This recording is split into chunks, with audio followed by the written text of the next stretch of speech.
ابراہیم۔ آواز بلند نعرہ سلوات۔ بس چوتھا مقام جو اعمال نامہ دیا جائے۔ پانچواں مقام روز محشر عند الحساب، جب اعمالوں کا حساب ہو، جب سوال پوچھے جائیں، عند المیزان، جب اعمال تولے جائیں، اس وقت بھی محبت محمد والے محمد کام آئے گی۔ اب یہ ایک بڑا مسئلہ ہے، بعض دفعہ لوگ کہتے ہیں اللہ جو ہے وہ ثواب تو ہمیں گن گن کے دیتا ہے اور اس وقت خدا تولے گا۔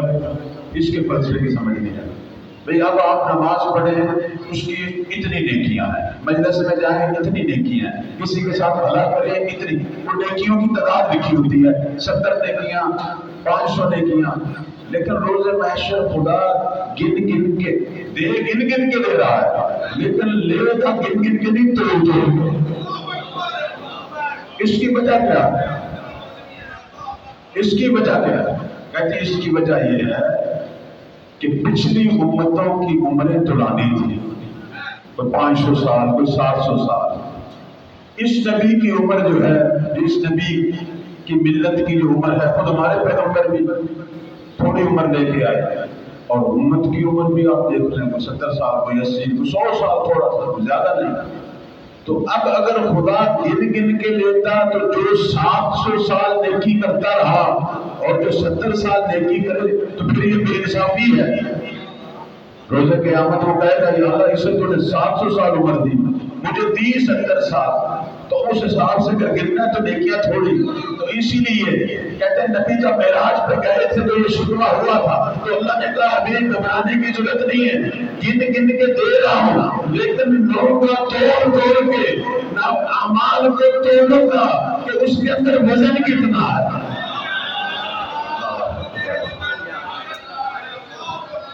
اور وہ جو چیز وزن ڈالے گی محبت اور اس کے بعد فرماتے ہیں عند الصراط، پل صراط پہ اگر کوئی چیز کام آئے گی، بڑے بڑے لوگوں نے پل صراط پہ گرنا ہے، بڑے بڑے لوگوں نے گرنا ہے، لیکن وہی پل صراط سے آسانی کے ساتھ اور تیزی سے گزرے گے جن کے دلوں میں رسول اور سیال کی محبت ہو۔ اب یہ میٹھی میٹھی باتیں تو میں نے کر دی، آپ بھی خوش ہو گئے، ایک طرف بات کر دی، ایک طرف بات، اور وہ کرنا اپنا وظیفہ سمجھنا بیروانے آدمی۔ میرے عزیزوں، میرے بزرگوں، میں نے اس دن ایک بات کہی تھی، اگر آپ لوگوں کے ذہنوں میں ہو، کہ یہ جو ہمارے پاس تھیلے ہیں ثواب جمع کرنے والے، ان کے نیچے سوراخ نہ بنائیں۔ یہ میں نے اس دن کہا تھا کہ ہم خوش نہ ہوتے رہیں کہ میں نے ساری زندگی اتنی مجلسیں سنی، اتنی محبت کی، نیچے جو سوراخ ہے نا وہ نہ بننے پائے۔ اور وہ سوراخ کب بنتے ہیں؟ جب ہم حقوق العباد میں کوتاہی کرتے ہیں، جب ہم حقوق العباد میں کوتاہی کرتے ہیں۔ اللہ ہر چیز کو معاف کر سکتا ہے میرے عزیزو، ہر چیز کو معاف کر سکتا ہے۔ محمد والے محمد کی شفاعت بھی یقیناً نصیب ہوگی، کب؟ جب ہمارے ہاتھ کسی ظلم سے آلودہ نہ ہو۔ یہ شرط ہے۔ بھائی نماز پڑھنے کے لیے کھڑے ہوتے ہیں تو ہاتھ پاؤں پاک کر کے کھڑے ہوتے ہیں، پھر نماز مزہ دیتی ہے، ثواب دیتی ہے۔ بلکہ میں تو کہوں گا مجلس میں بھی باوضو ہے، چونکہ پاکوں کی جگہ ہے، ارواح طیبہ آتی ہے۔ یہ کوئی عام جگہ نہیں ہے مجلس، مجلس کا بڑا مقام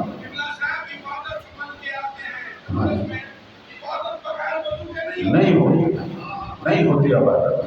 باوضو آئے تاکہ یہ عبادت کا زیادہ اثر ہو ہماری روحوں پر، ہمارے مزاج پر۔ آخر اتنا پیسہ لگا، اتنا ٹائم دیا، اتنا کچھ ہوا، اگر میں ایک عمل بھی اپنا ٹھیک نہ کر پاؤں، میں ایک عمل بھی۔ کہتے ہیں کسی نے آ کے پوچھا نبی سے، حج کر کے آیا، مجھے کیسے پتا چلے گا میرا حج قبول ہے؟ فرمایا اپنے عملوں کو دیکھ، جو گناہ پہلے کرتا تھا اگر چھوڑ دیے پھر حج قبول ہے. اسی طرح میرے عزیزو مجلس محرم ہے. پورا عشرہ ہم آئے, شب عاشور بھی آئے, شان غریبہ بھی سنی, 11-12 بھی سنی انشاءاللہ. بعد میں ذرا اپنے محاسبہ تو کر.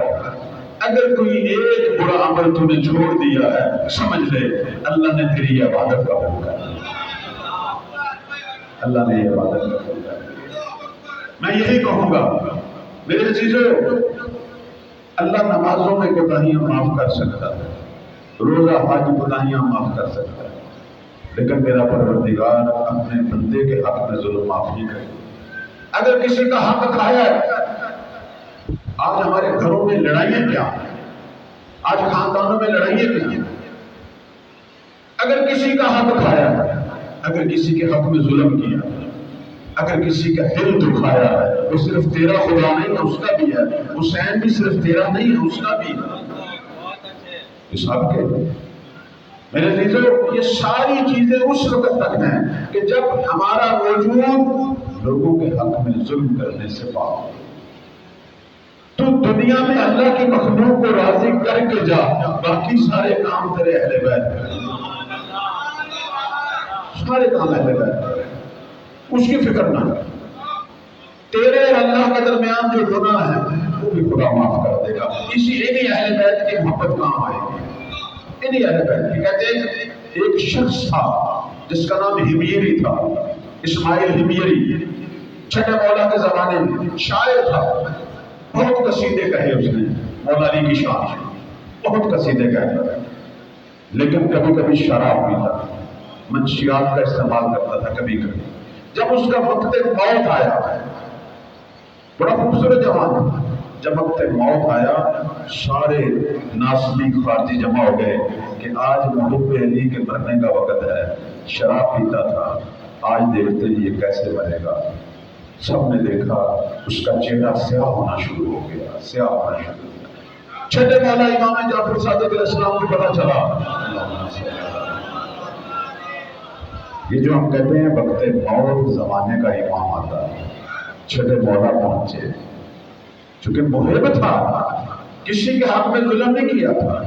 ایک گناہ کیا تھا اس کو مانتے ہیں گناہ ہوا تھا اس کو, بعد میں توبہ طائب بھی ہوا تھا, لیکن وہ پچھلے گناہوں کے اثر رہ جاتے ہیں. میں یہ برادران کو کہوں گا, اس کی مثال ایسی ہے جو ہمارے جوان واٹس ایپ چیزیں یوز کرتے ہیں, بعد کا کوئی غلط میسج لکھتے ہیں جو گندا میسج ہوتا ہے, پھر آپ اسے ڈیلیٹ کرتے ہیں لیکن اس کا نشان باقی.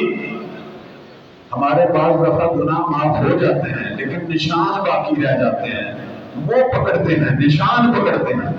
اس نے بھی توبہ کر لی تھی ہمیری نے, وہ میں انشاءاللہ کبھی واقعہ اگر زندگی نہیں سناؤں گا. چھٹے مولا کے ہاتھوں ہی توبہ کی تھی, لیکن پچھلی جو پی تھی شرابیں ان کے اثر رہ گئے تھے. وقت موت جب چہرہ سیاہ ہونے لگا, وقت کا امام صادق علیہ محمد حاضر ہو گئے. جب میرے مولا آئے نا تو چہرہ سیاہ ہو چکا تھا, سیاہ ہو چکا تھا.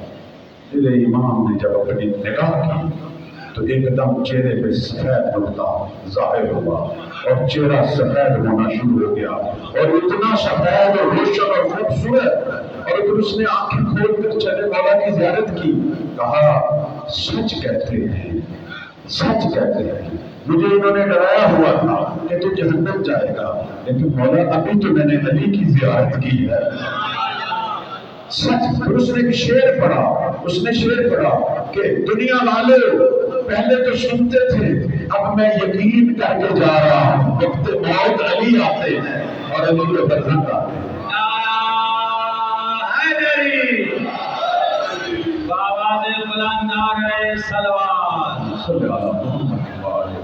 میرے عزیزو, یہ گناہ معاف ہو سکتے. البتہ محمد والے محمد کے ماننے والے کی یہ شان نہیں ہے کہ ان نجاستوں کو پیے. یہ کھنجر لگتا ہے زمانے کے امام کے دل کو جب تو یہ چیز اٹھاتا ہے پینے کے لیے. ٹھیک ہے, شفاعت ہوگی, خدا معاف کرے گا, لیکن یہ ان کھنجروں سے کم نہیں ہے جو کربلا میں لگے تھے اس نے. یہ میں نہیں کہہ رہا, میرے امام کا فرمان ہے. فرماتے ہیں میرے شیعہ جب تو گناہ کرتا ہے, جب میرے رب کو ناراض کر رہا ہوتا ہے, تو میرے وجود کو, میرے دل کو ٹکڑے ٹکڑے کر رہا ہے. آیا زہرا کے بیٹے کے دل کو دکھانا یہ شیعہ کا کام ہے؟ یہ ہماری شان کیا ہے؟ وہ جو گناہ میں کہہ رہا تھا وہ یہی ہے. خدا کے لیے اپنی بیویوں کے حق میں میرے عزیزو ان کے حقوق کا خیال رکھو، اپنے بچوں کے حقوق کا خیال رکھو، بیویاں اپنے شوہر کے حقوق کا خیال رکھو. آج فیملیوں میں چھوٹی چھوٹی بات پہ لڑائیاں حق تلفیاں ہو رہی ہیں. بہن بھائی ایک دوسرے کے حق کا خیال رکھیں، کسی کے مال کو نہ کھائیں، کسی کی زمین میں اس کا حصہ، یہ پیسوں کے جھگڑے، یہ زمین کے جھگڑے، کسی کا دل نہ دکھائیں، کسی کا دل نہ دکھائیں میرے عزیز.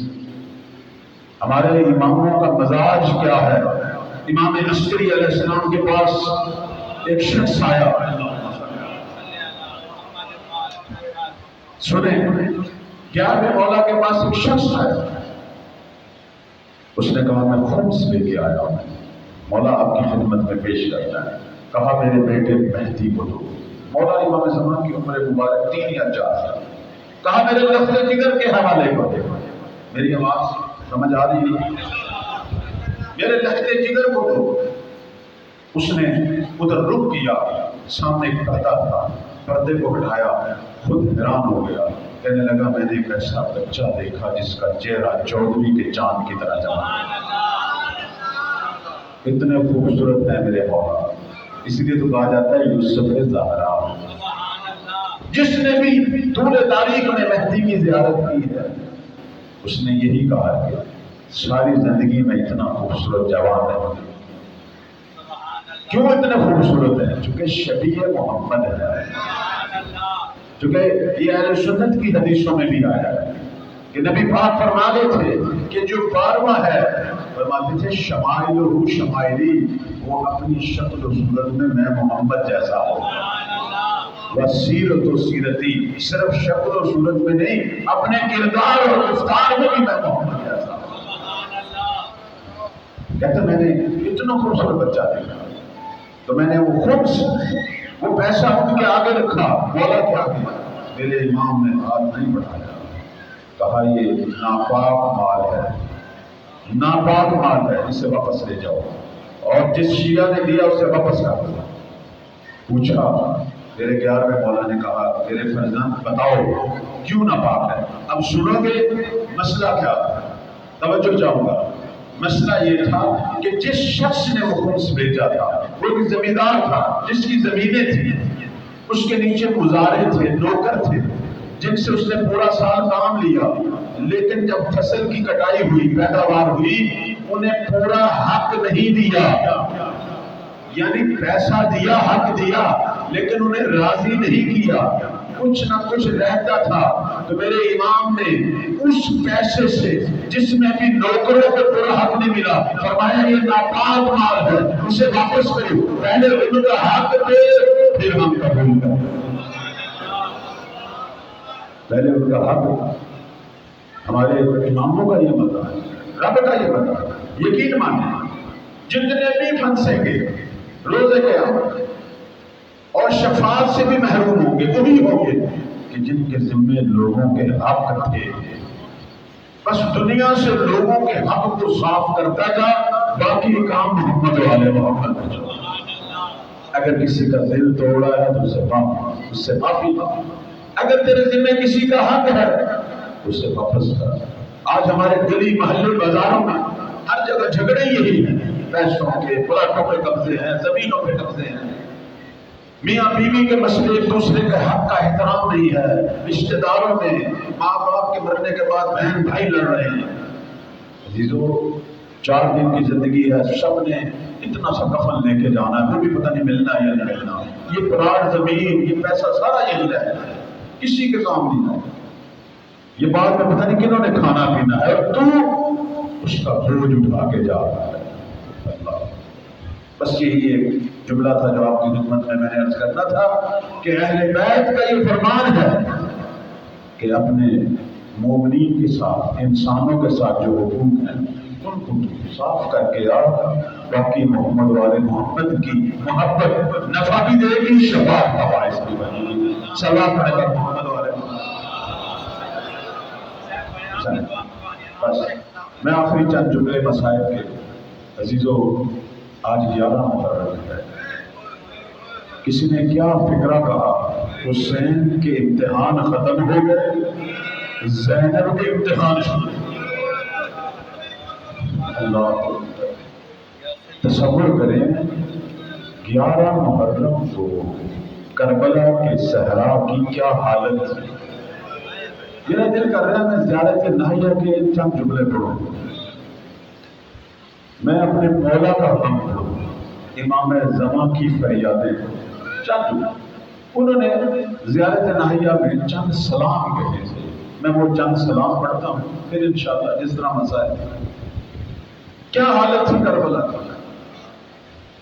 میرے وقت کے امام کہتے ہیں میرا سلام ہو ان پردیسیوں پر جو وطن سے دور مارے. اب میں ایسا ایسا پڑھوں گا، آپ صرف توجہ رکھیں، اجر کو تھوڑا تھوڑا سخت ہوگا. دوسرا سلام کیا کیا، کہا میرا سلام ہے، میرا سلام ہے ان شہیدوں پر کہ جن کے لب پیاس کی سختی سے سوکھ چکے تھے. اجرو. تیسرا سلام کو پڑھوں. تیسرا سلام کیا تھا، فرماتے میرا سلام ہے ان پر کہ جن کی مقدس لاشوں کے ٹکڑے پورے صحرا میں بکھرے ہوئے تھے. اجرو. 11 محرم کی یہ حالت تھی. ان ملعونوں نے اپنی لاشیں دفنا دی، اپنی لاشیں ساری قبریں کھود کے دفنائی. وہ حسین کا لاشا اسی طرح پڑا ہوا، اکبر عباس کا لاشا پڑا ہوا، حبیب مسلم کے لاشیں پڑے ہوئے. کتنے دن پڑے رہے میں نہیں بتا سکتا، صرف اپنے مولا کا سلام کروں گا. کہتے میرا سلام ہے ان لاشوں پر کہ دھوپ کی شدت نے جن کے رنگ بدل لیے تھے. دھوپ کی شدت نے ان لاشوں کے رنگ بدل دیے تھے. اب میں تھوڑے سے سلام جو میرے مولا کے سید الشہداء کے اہلوں میں پڑھوں گا. زیارت ناہیہ تو بہت لمبی ہے، جو سید الشہداء کے حوالے سے انہوں نے سلام کیے. سب سے پہلا سلام کیا کہتے میرا سلام ہو اس حسین پر جس پر آسمان کے فرشتوں نے گریا کیا. اجر و مدد جس پر آسمان کے فرشتے ہوئے. اور اس کے بعد کہتے ہیں میرا سلام ہو اپنے اس دادا حسین پر کہ جس کو بچپن میں مکائیل آ کے جھولے میں لوریاں دیتا تھا. وہ بچہ جسے بچپن میں مکائیل لوریاں دیتا تھا آج کس عالم میں. اس کے بعد اگلا سلام بڑا سخت ہے. کہتے میرا سلام ہو اس شہید پر کہ جس کو پیاس لگی ہوئی تھی لیکن دشمنوں نے تیروں اور موزوں کی نوکوں سے تلخ گھوٹ پلائے.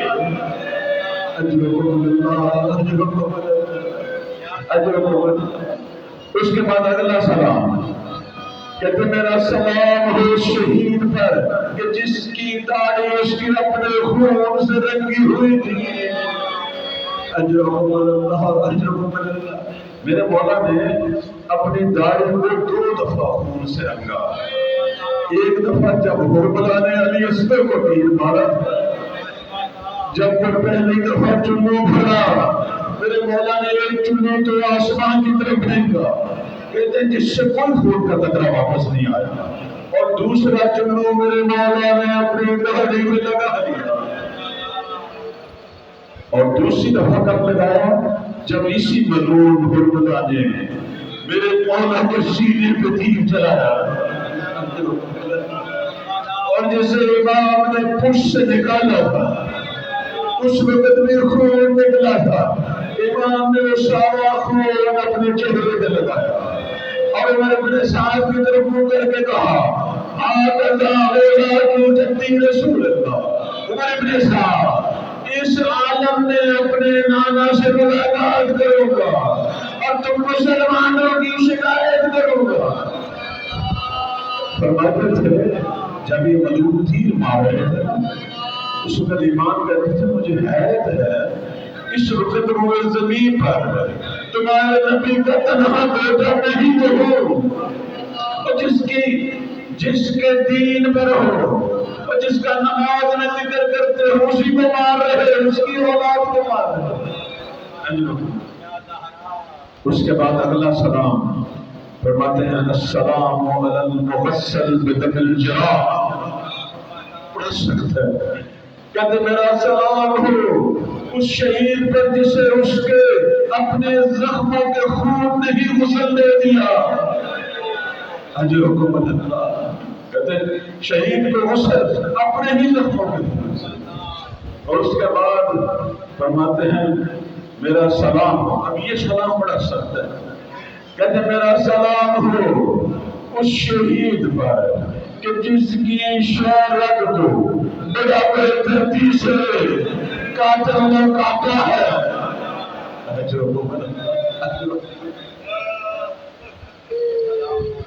وہ ملعون جب وار کر رہا تھا، کہتے ہیں وہ ملعون شمر جب وار کر رہا تھا، پہلی دفعہ وار کیا نہیں لگا، گردن نہیں کاٹی گئی، دوسری دفعہ کیا، تیسری دفعہ کیا، چوتھی دفعہ کیا، کسی نے پوچھا کہ اتنی دیر کیوں لگ گئی تھی، کہنے لگا مجھے نہیں پتا نہیں گردن کیوں نہیں کاٹ رہی تھی، صرف کسی بی بی کی آواز سن رہا تھا جو کہہ رہی تھی ولدی، اے میرا بیٹا حسین، اجرکم اللہ، اور کہتے ہیں کہ وہ ملعون وار پہ وار کر رہا ہے، گردن جدا نہیں ہو رہی تھی، تو نبی نے کہا علی کو تو مدد کر، عالم ارواح میں، کیوں؟ کہتے ہیں زہرا کی روح حسین سے لپٹی ہوئی تھی، اجازت نہیں دے رہی تھی بیٹے کی گردن جڑاؤ، علی آئے اور زہرا کو جدا کیا۔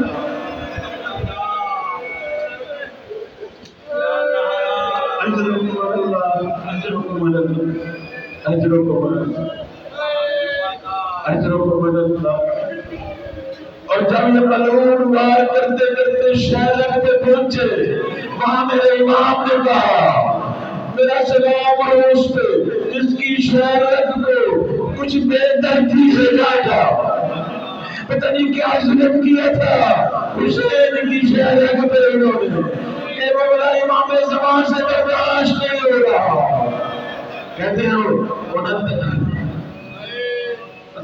فرماتا میں صبح شام رہتا ہوں حسین پہ، میرے امام زمان میں محرم کو تھوڑے رہتے ہیں، میں صبح شام رہتا ہوں، وَأَبْقَيَنَّا عَلَيْكَ بَطْلَ الدُّمُوعَ، صرف آنسوں سے نہیں رہتا، خون بہاتا ہوں، مہدی کی آنسوں سے خون نکل رہا ہے۔ ایک ہمارے بڑے بڑے آیت اللہ تھے، ان سے پوچھا گیا کیوں مہدی صبح شام روتا ہے، کیوں آنسوں سے خون نکلتا ہے؟ کہتے ہیں ہم تو صرف ذکر حسین سنتے ہیں، ہم تو مصیبت حسین سنتے ہیں، ہم سے برداشت نہیں ہوتا، مہدی تو قبر میں لاشا حسین دیکھتا ہے، ایک بے سر لاشا صبح شام دیکھتا ہے۔ اجرکم اللہ، اجرکم اللہ۔ اور اس کے بعد اگلا سلام کیا پڑھا، کہنے میرا سلام ہو اپنے دادا حسین پر جس کے متبرک دانتوں پر ایک ظالم ظلم سے بھری چھری مارتا، اجرکم اللہ، اجرکم اللہ، اجرکم اللہ۔ یہ مہدی کا گریہ ہے، یہ مہدی کا گریہ ہے، اجرکم اللہ۔ بس ایک ذکر، ایک سلام اس 4 سالہ سکینہ پر بھی کیا، فرماتے میرا سلام ہو اپنی دادی سکینہ پر اور جس کے رخساروں کا رنگ اور کوفہ شام کے راہوں میں بار بار بدلتا رہا، میرے عزیزوں یہ کیوں بدلتا رہا؟ وہ کبھی تماچوں سے سرخ ہو جاتے تھے، وہ کبھی نیلے ہو جاتے تھے۔ اجرکم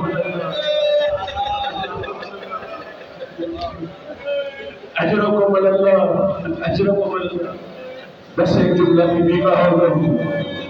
کہتے ہیں یہ جب چلے قافلے، جب قافلے چلے ایک جگہ پہ جا کے حسین کا نیزہ رک گیا، جس پہ سر حسین تھے وہ زمین میں گر گیا. ان ظالموں نے بڑی کوشش کی، نیزہ نہیں پڑ رہا تھا. آئے امام سجاد کے پاس، کیوں نہیں چل رہا؟ کہنے لگے مجھے کیا پتا، تازیانہ نے گایا یا تازیانہ کھا یا پوچھ اپنے بابا سے. اب سید سجاد نے پوچھا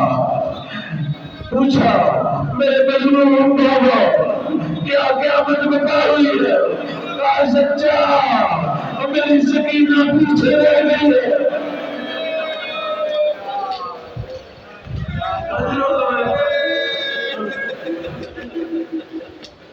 اجرکم اللہ. کئی راستے میں انہوں نے نماز کے لیے توقف کیا تھا. سکینہ بھی گرم ریت میں نماز پڑھتی سو گئی. قافلہ آگے چلا گیا. حسین نے کہا میری سکینہ پیچھے رہ گئی ہے. سکینہ کی جب آنکھ کھلی قافلہ جا چکا تھا. اب روتی ہوئی سکینہ کبھی دائیں دوڑ رہی تھی کبھی بائیں، اور حسین رک گئے. اپنی زینب اونگ لگ گئی تھی. ایک دم اٹھتی ہے، سجاد کہتے سکینہ کہا اب میری بی آگے جاتی، فوراً دوڑی پیچھے کی طرف دوڑتی گئی. ایک جگہ پر کھڑے بی بیٹھی ہوئی ہے. سکینہ کا سر اپنی گود میں رکھ کر کہا بی تم کون ہے؟ کہا تجھے نہیں پتا تیری ماں زہرا ہوں. میں اپنے حسین کے یتیم بچوں کا خیال رکھتی ہوں. لعنت اللہ علی الظالمین، لعنت اللہ علی الظالمین. پروردگارا رحم کے محمد والے ان روتی آنکھوں سے تیری بارگاہ میں دعا ہو. خدا یہ غصہ یہ گریہ قبول